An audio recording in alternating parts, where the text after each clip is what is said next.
When I think of walk-in closets, I think of Tony Stark, Bruce Wayne, James Bond. Our closet looked like a garage sale. So in this video, I'm going to show you how we upgraded our closet to a sleek, organized space with a lot of style and a little bit of mystery. Let's get to work.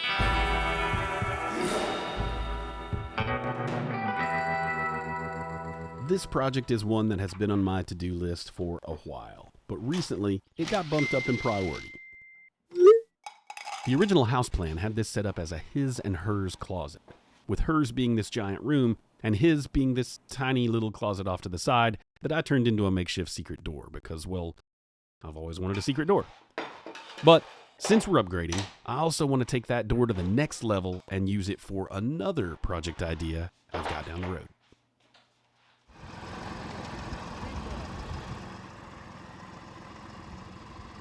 The material I'm using for this build is a type of melamine called Arauco Prism that comes in a bunch of different styles and patterns.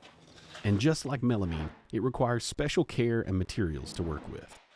Some of the tools the pros use are really expensive, so for this project, I'm going to stick mostly to the basic tools and procedures you'll need to tackle a project like this at home. For starters, you'll need a melamine-specific blade like this one. And since I don't have a track saw yet, this inexpensive Craig Ripcut guide became the hero of this project. I designed the closet to be individual sections. That way I could build each one in the workshop and move them over as I finished. This also made it really easy to create a list of the pieces I'd need and plug it into the free cut list optimizer to lay out all my cuts. I used the Ripcut guide for everything under 24 inches and my trusty Savage straight edge for anything larger. Besides the special blade to keep the melamine from chipping really bad, up to this point the whole process isn't really much different than building normal cabinets. But there is one big difference I'll get to here in a sec.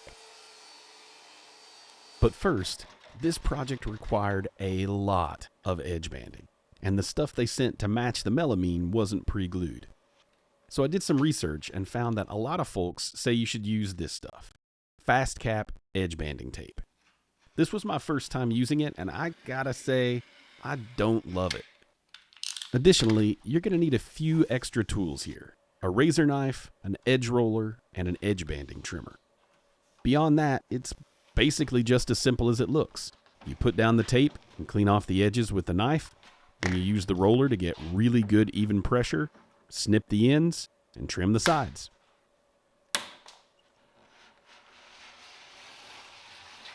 The parts that I don't love are that after doing about 100 of these, for no good reason that I can find, random parts of the edge banding on some, but not all, will just come loose a few hours or days later. I found a few folks online that said this was normal, and that it could be fixed with either CA glue or by running an iron over it to reheat the adhesive. That feels less than ideal, but the next best option was to buy a $500 to $4,000 edge banding machine. Since this dark melamine will bring down the light in the room, I wanted to add LEDs to cut down on the shadows. So I routed out the fronts of each of the main cabinets and attached aluminum channel for a nice, clean look. Now for that big difference I mentioned earlier from normal cabinet building. Regular screws and pocket holes do not work and will rip right out of the melamine.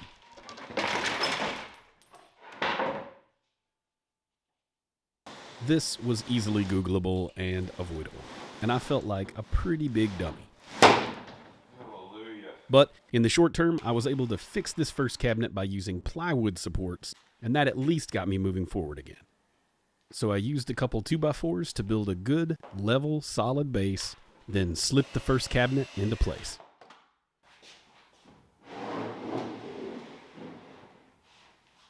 Turns out what I needed to be using were something called conformat screws.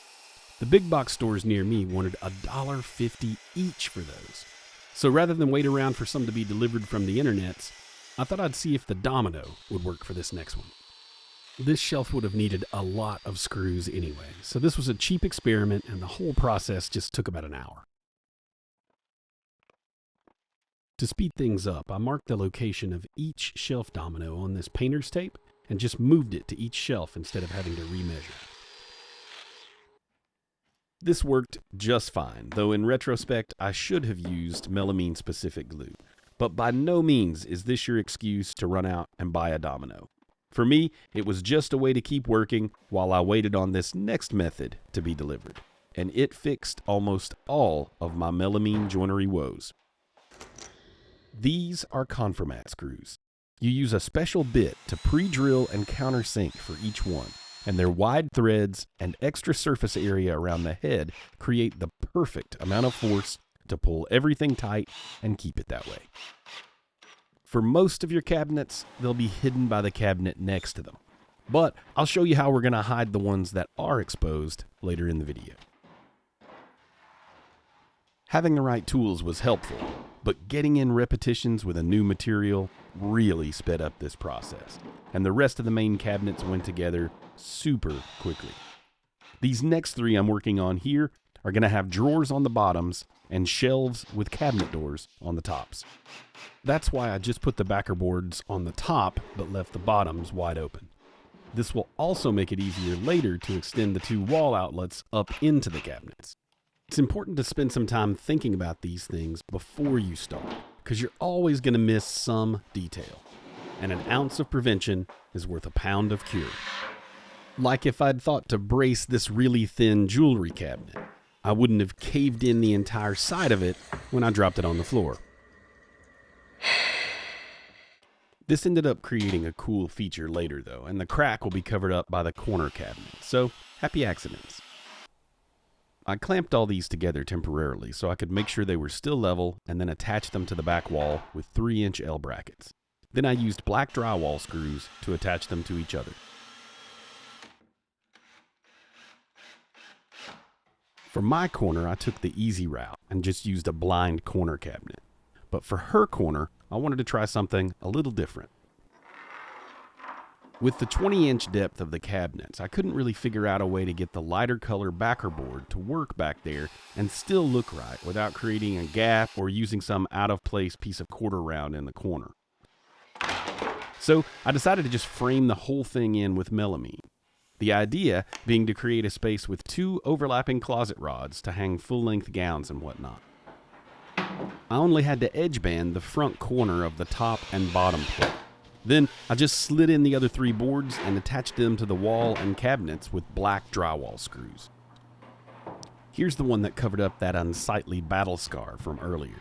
Now no one will ever know. There we go. All right. I love you like water. At this point, I was starting to feel pretty good about myself, and this closet was looking amazing. So I secured the last 2 to the wall. So something that ladies love to do is put winter and summer clothes into tubs and then swap them out twice a year.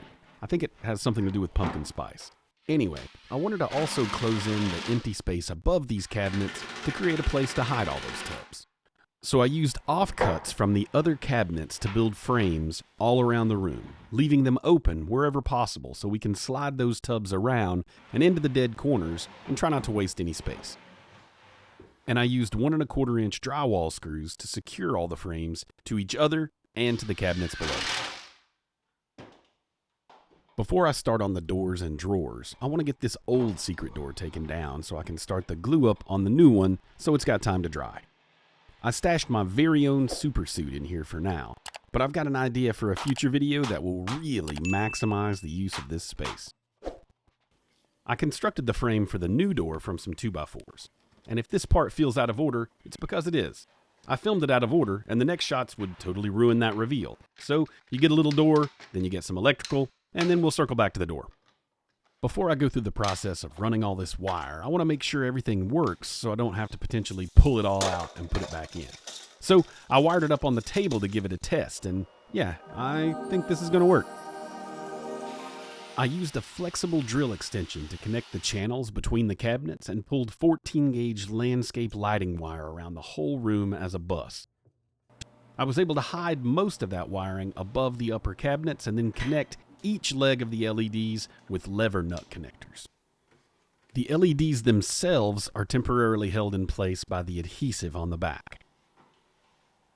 The power supply and control circuit I mounted on the wall with a small wall control panel. And all this gets wired into sequence with the ceiling lights so that everything will come on at the same time.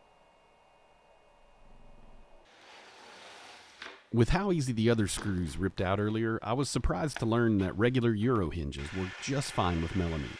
You just need to pre-drill the holes for the screws. So building and attaching these doors was pretty quick and easy. I did notice at this point that the sides of the edge banding had a sort of white glow to them. It was a little distracting against the dark background. So I used these charcoal Minwax stain markers to bring that down. Then I drilled a couple 3.5-inch holes to move those wall outlets up into the cabinets to use as charging stations. A couple months ago, I discovered the wonder that is pre-finished drawer sides. Pre-finished drawer slide. And it kind of changed my life. It's cheaper than 1x, already has the bottom groove cut, and clear coat. If I'm doing something heavy duty, I'll still use 3/4-inch ply, but for light duty stuff, these make it super fast and easy to knock out a lot of drawers in a short amount of time.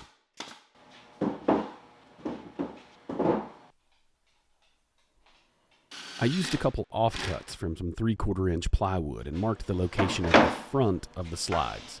Then I was able to use that as a spacer and a guide to install each drawer and slide.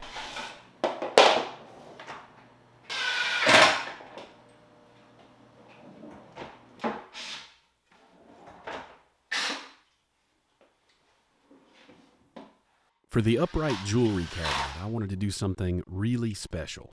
So at the request of Mrs. Bearhawk, I spent some time designing custom jewelry storage. Using the most common measurements of different types of earrings, bracelets, necklaces, and rings, I cut out individual places to store each one with the laser. After we test this a little more, I may go back and cover it in felt or something else later, but I think for the first attempt, it turned out pretty darn cool. I'll be selling some variations of these on the website soon, and if you're interested, make sure to head over there and sign up for my mailing list to get notified of new products, discounts, and giveaways. And if you'd like more frequent project updates, jump over on my Patreon where you can join today for free. Attaching the drawer fronts and handles was easily the most tedious part of this build for me. Besides running out of edge banding halfway through and having to order some more, the spacer method I used of installing the sliders caused slight variations across the 3 cabinets, and I ended up having to make a few adjustments along the way to make it work.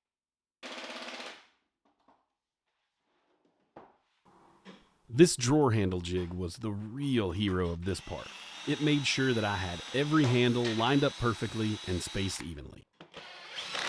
But the villain were these handles. They looked super nice, but came with cheap, weak screws that frequently just twisted in half, sometimes inside the handle itself. So, unfortunately, that's going to require that I go back and replace a handful of screws and probably a couple of the handles themselves. And even though I still need to make a few adjustments, I love how it looks.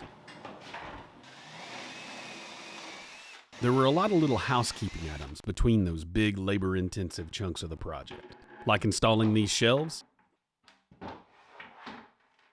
and all the clothes rods,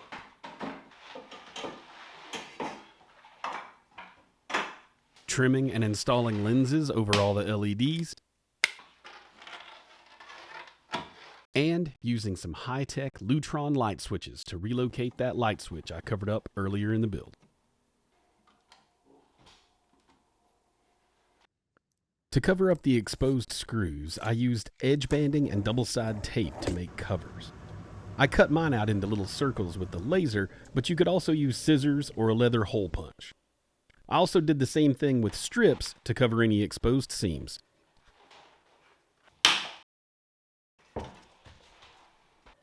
By far, the coolest thing about this build for me was the secret door. I didn't really feel like I needed to go nuts trying to hide it or blend it in with the wall or anything because it's inside a cabinet. So I just attached a sheet of melamine to the front of the frame I built earlier using melamine glue and wood screws. Then I just mounted it to the hinges and attached some edge-banded trim pieces around it to give it a sort of inset look. I found these coat hooks online and thought they'd make a great functional addition to the back wall, both for hanging hats and belts, but also I had the idea to turn one of them into a hidden door handle. To do that, I threaded a 2-inch screw through the mounting bracket they provided along with some CA glue to hopefully permanently bond it.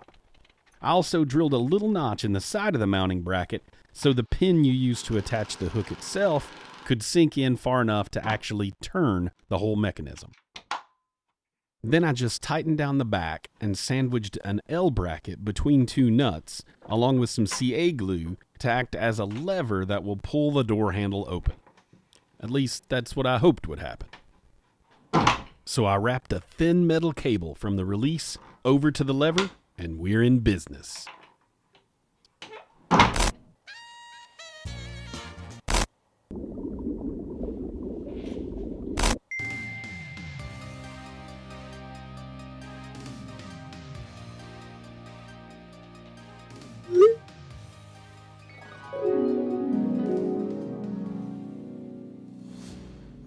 This started as a project to clean up our messy closet and ended up becoming one of my favorite builds I've done to date.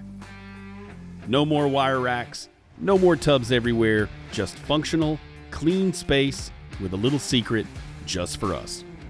And that little secret sets up a really cool video I've got planned for the fall.